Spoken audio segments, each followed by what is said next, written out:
Comme vous le savez, en tout cas comme certains le savent, depuis hier soir, Samuel Crey, l'un des grands frères, est libre, suite à un arrêt de la Chambre de l'instruction de la Cour d'appel de Fort-de-France.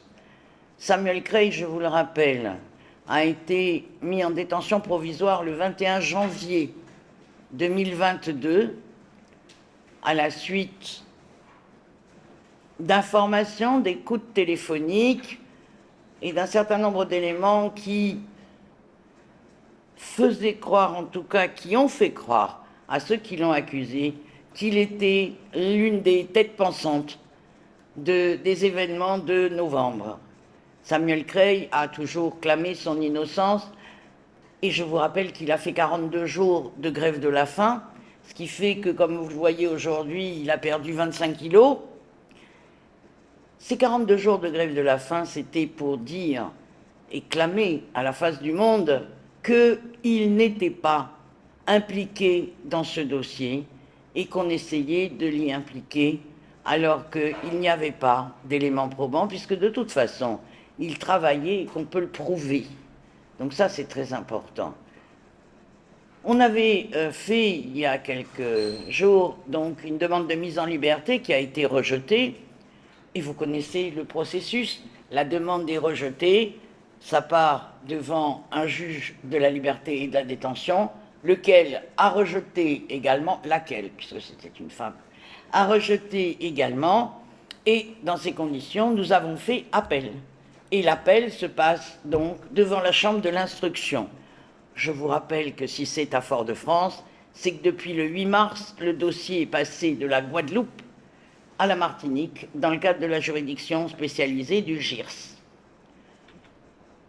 Ça fait donc 6 mois et demi que Samuel Crey était en détention provisoire à Baie-Mahault, à l'isolement, et nous avons enfin réussi à ce qu'il soit libéré, ce qui va lui permettre de se soigner et ce qui va quand même faciliter notre défense, parce que sinon, c'était les allers-retours à la prison, les appels téléphoniques, puisque en tant qu'avocat, depuis pas très longtemps, nous avons la possibilité d'avoir des appels téléphoniques du client. Mais c'était tout. La défense était quand même plus difficile, ça sera plus facile maintenant qu'il est libre. Et je pense que c'est quelque chose qui est important parce que ça démontre que des juges peuvent étudier à fond un dossier, et je peux vous dire que la Chambre de l'instruction a sorti un arrêt qui fait 32 pages. Donc, ils ont vraiment étudié, regardé l'ensemble des pièces. Et ils l'ont libéré, d'autant que il est important pour sa santé aussi qu'il soit dehors et qu'il puisse faire sa rééducation et qu'il puisse se soigner efficacement, ce qui n'était pas possible dans les locaux de Baie-Mahault. C'est pour nous une grande victoire et nous espérons que tous ceux qui sont encore, je ne les oublie pas, ils ne les oublient pas, qui sont encore soit à Baie-Mahault, soit en France, éparpillés dans différents établissements, soit aussi ceux qui ont été interpellés depuis le 17 juin et qui sont incarcérés à titre de détention provisoire, bien évidemment, à Ducos, en Martinique. C'est important parce que ça montre que la justice peut faire son travail de manière tout à fait indépendante et en étudiant vraiment. Alors, entre autres, pour raison de santé, bien sûr, le texte de l'arrêt insiste là-dessus, bien sûr, hein, mais dans sa motivation, ils évoquent beaucoup d'autres choses, et c'est ça qui est important. Mais effectivement, alors il est sous contrôle judiciaire. Avec un contrôle, il va se présenter toutes les semaines à à Petit-Bourg, à la gendarmerie. Pardon, oui, c'est sa résidence. Donc il va se présenter à la gendarmerie de Bémao une fois par semaine, et il ne doit pas quitter la Guadeloupe, bien sûr, et il ne doit pas rentrer en contact avec les autres mis en examen. Mais il faudrait rappeler qu'il n'y en a pas beaucoup qui sont dehors. Ils sont tous, sauf deux, ils sont tous en détention provisoire. C'est l'étude, ça a été essentiellement pour des raisons de santé dans notre cas, mais il a quand même été dit qu'il n'y avait aucune raison, puisque vous savez, pour être en détention provisoire, la détention provisoire est réglementée. Réglementée, c'est-à-dire que c'est, comme dit le texte du Code de procédure pénale, hein, c'est pour éviter la récidive de l'infraction, c'est pour éviter qu'il y ait une concertation frauduleuse entre les mises en examen ou des témoins, pour éviter qu'il n'y ait des pressions. Enfin, il y a des règles très strictes.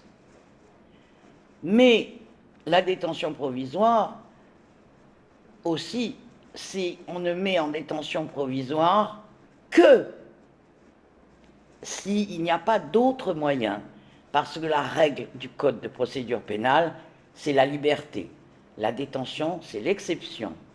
Et dans notre cas en plus, nous avions des garanties de représentation, puisqu'il vit en Guadeloupe, il a un domicile, il a une concubine, la même depuis 15 ans, il a des enfants qui sont reconnus, dont une vit avec lui. Donc, il y avait un certain nombre d'éléments qui prouvent que de toute façon, Samuel Creil se présentera à toute convocation qui sera faite pour être entendu.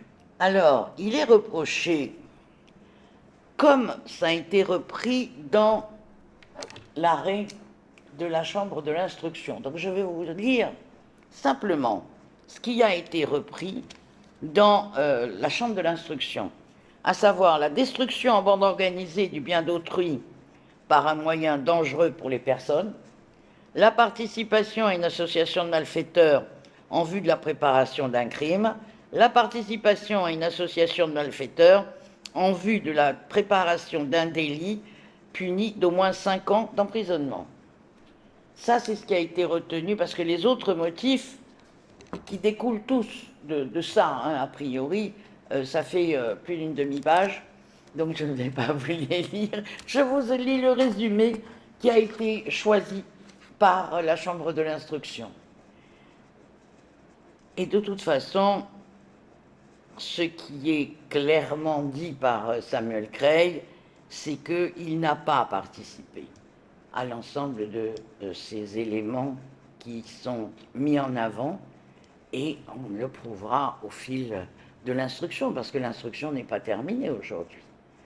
On en est pratiquement qu'aux prémices, puisque à partir du moment où c'est passé de Guadeloupe en Martinique à la juridiction spécialisée qui s'appelle le GIRS, en fait, les juges d'instruction, dans le cadre de cette instruction faite en Martinique, sont en train de reprendre et de réétudier l'ensemble des éléments.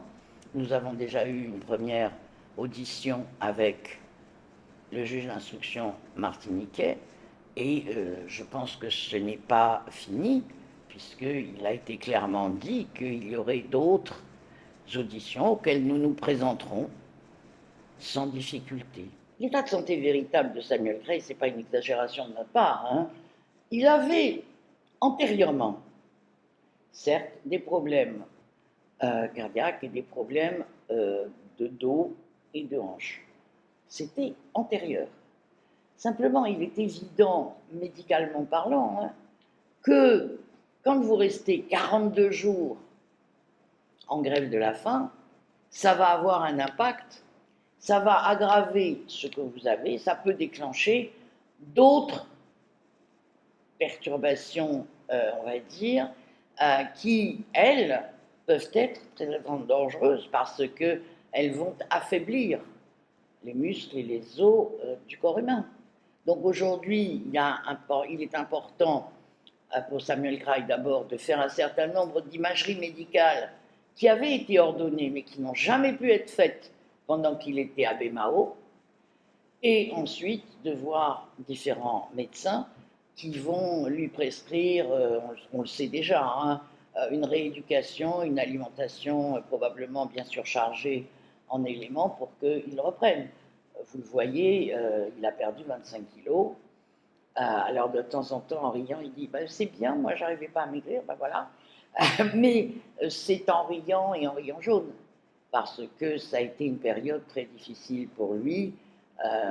N'oublions pas qu'il a passé un certain nombre de semaines au CHU en réanimation, et moi je le voyais très régulièrement, pratiquement tous les jours, parce que il était dans un état de santé. Et ce qui était extraordinaire, c'est quand même qu'il a un mental très fort et qu'il était déterminé à continuer à la fois la grève de la faim, mais bon, on l'a convaincu que ça allait quand même altérer sa santé de façon peut-être indélébile.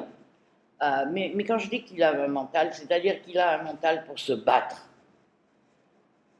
Et il veut se battre pour prouver qu'il est totalement innocent par rapport aux charges qu'on essaye de mettre sur ses épaules. Alors, Samuel Cray a un camion Lolo. Il a une petite entreprise où il fait du rhum arrangé. Et puis, de temps en temps, il allait faire des prestations de garde, de gardien de sécurité dans des établissements. Et là, il était, on a la preuve, il était à Coccinelle et à Caraïbes Mode pendant les événements. Il avait un service de 17h à 5h du matin. C'est ce que l'on appelle la juridiction spécialisée, qui regroupe, alors on en a une seule en Guadeloupe, enfin dans la Caraïbe, c'est la Martinique qui héberge la juridiction spécialisée du GIRS. D'accord? Ce sont des magistrats qui sont désignés spécifiquement et qui ont plus de pouvoir qu'un juge d'instruction normal. Ils sont normalement saisis quand il y a plusieurs départements impliqués. Il y en a en France, hein, ce n'est pas une institution particulière à notre département. Donc ce sont des juridictions spécialisées qui ont été créées il y a maintenant quelques années pour pouvoir mener des instructions avec des moyens plus larges et des pouvoirs plus larges. Voilà. Pour essayer de le résumer simplement, sans rentrer dans les détails. Les dates sont établies par le juge d'instruction qui nous convoquera selon sa décision, et il va nous envoyer, il m'enverra une convocation par la communication interne entre juridiction et avocat, et il convoquera Samuel Cray par lettre recommandée avec accusé de réception à partir du moment où il décidera de judiciaire, avec interdiction de quitter la Guadeloupe, interdiction de prendre contact avec l'ensemble des co-prévenus. Il doit aller à la gendarmerie de Petit-Bourg une fois par semaine.